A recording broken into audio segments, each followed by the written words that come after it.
కేంద్రం అంటలేదు, అక్కడ కేంద్రం చేస్తా అంటలేదు, జడ్జిలు చూసుకుంటారని చెప్తారు. అంటే దట్ మీన్స్ న్యాయ వ్యవస్థ చూస్తుంది, న్యాయ వ్యవస్థ శిక్షిస్తుంది అనే నమ్మకంతో ఉన్నారు ఆయన. అవును అవును అవును సార్. ఇదే టైంలో ఆయన నిజంగా ఈ అంటే దీని గురించి ఆయన మాట్లాడారు. టీవీకి లీడ్ ఇచ్చాడు, నాకు అది కూడా తెలుస్తూ ఉంటుంది. ఏం మాట్లాడదాం, సివిల్ సప్లైస్ ఏదో రైస్ ఇట్లా ఉంది అది ఇదని మాట్లాడడం నాకు ఆశ్చర్యం కలిగింది.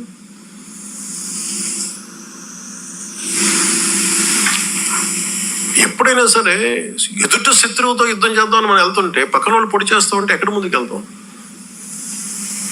ఒక అడుగు తీసి 10 అడుగులు వేద్దామంటే 2 అడుగులు వెనక్కి లాగేస్తుంటారు మన వాళ్ళే.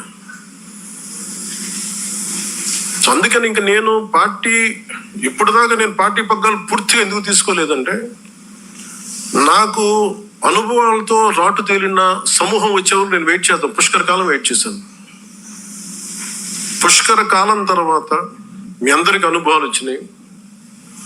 ఒక ఐడియాలజీ నమ్మితే దాన్ని ఎక్కడ దాకా పట్టుకు రాగలం మీకు చేసి చూపించాను. ఇప్పటి నుంచి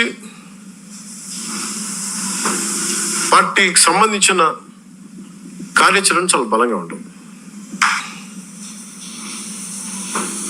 పార్టీకి సంబంధించిన కార్యాచరణ చాలా బలంగా ఉంటుంది, చాలా చాలా చాలా బలంగా.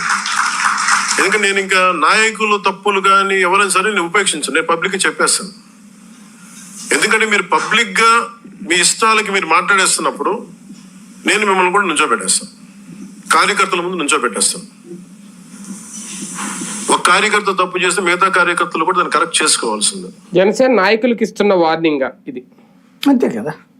బేసిక్ గా ఇప్పటిదాకా తెలుగుదేశంతో జనసేన పొత్తుకు సంబంధించి జరుగుతున్న పరిణామాలు, అట్లాగే లేకపోతే గనక ఇప్పుడు మొన్న విజయము ఇట్లాంటి కాన్సెప్టుల మీద కొంతమంది కార్యకర్తలు మాట్లాడుతున్నారు. ఇక్కడ విచిత్రం ఏంటంటే ఆయన వార్నింగ్ ఇస్తుంది ప్రతిపక్షాలకు కాదు, సొంత కార్యకర్తలు. ఇప్పటికే జనసేనలో ఉన్న వాళ్ళని తొక్కి నారదీస్తున్నారు, తెలుగుదేశం వాళ్ళు కొడుతున్నారు, లోకల్ గా ఉన్నటువంటి జనము పట్టించుకోవట్లేదు.